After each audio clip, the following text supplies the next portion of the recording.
गिरी महाराज व हरिभक्त पारायण सुनील गिरीजी महाराज यांच्या प्रेरणेने अगदी आपण 9 वर्षापर्यंत आलेलो आहोत, ठीक नाही? 10, 11 आणि 12 अजून आपल्याला 2 वर्ष बाकी आहे महाराज, आहे की नाही?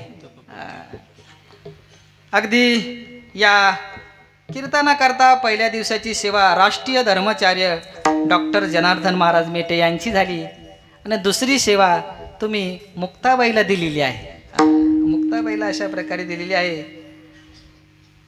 आपले असणारे सुंदर अशा प्रकारे ज्यांनी चाल गायली महाराज, कारण येतानाच तुमची आठवण झाली बरं का महाराज.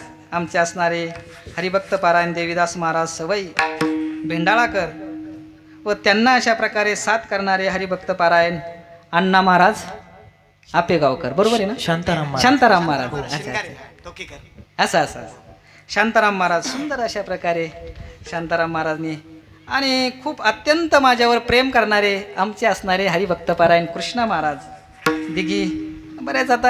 बरेच भवनी कीर्तन अशा प्रकारे बरेच येणं जाणं झालं, परिचय झाला मस्त. अगदी ज्यांचे मृदंगावर हात आहे महाराज, ज्यांची थाप आहे असे असणार मयूरजी महाराज.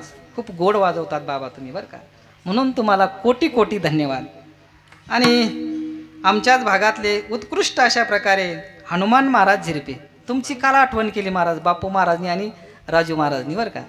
असे असणारे आमचे झिरपे महाराज कडेठणकर, ज्यांच्याकडे विनयाची सेवा आहे. हरिभक्त पारायण परसराम रघुनाथ शिंदे नारसापूरकर. काकणा भजन मात्र सर्व आपण गावकरी मंडळ करतात, त्याबद्दल धन्यवाद.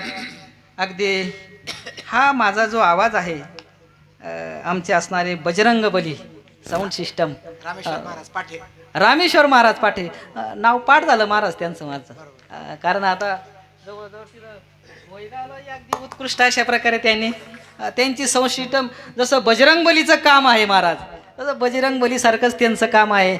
सुंदर अशा प्रकारे आवाज आहे, गोड अशा प्रकारे सेवा आहे.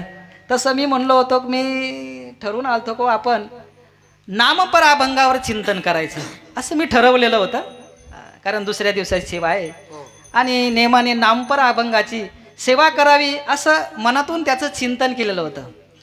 पण आमचे असणारे गावकरी, आमचे असणारे मावस भाऊराव भाऊ हे म्हणले, महाराज आज तुम्हाला कीर्तन करायचं आहे, मी अभंग सांगेल आणि तुम्ही कीर्तन करायचं. महाराज ही पद्धत मला फार आवडली. फार आले जवळपास हा जो अभंग आहे ना महाराज, मला तर वाटतं 99% कीर्तनकार कीर्तनाला शक्यतो घेत नाही. शक्यतो 99% तुम्ही बघा महाराज, 99% कीर्तनकार हा अभंग घेत नाही.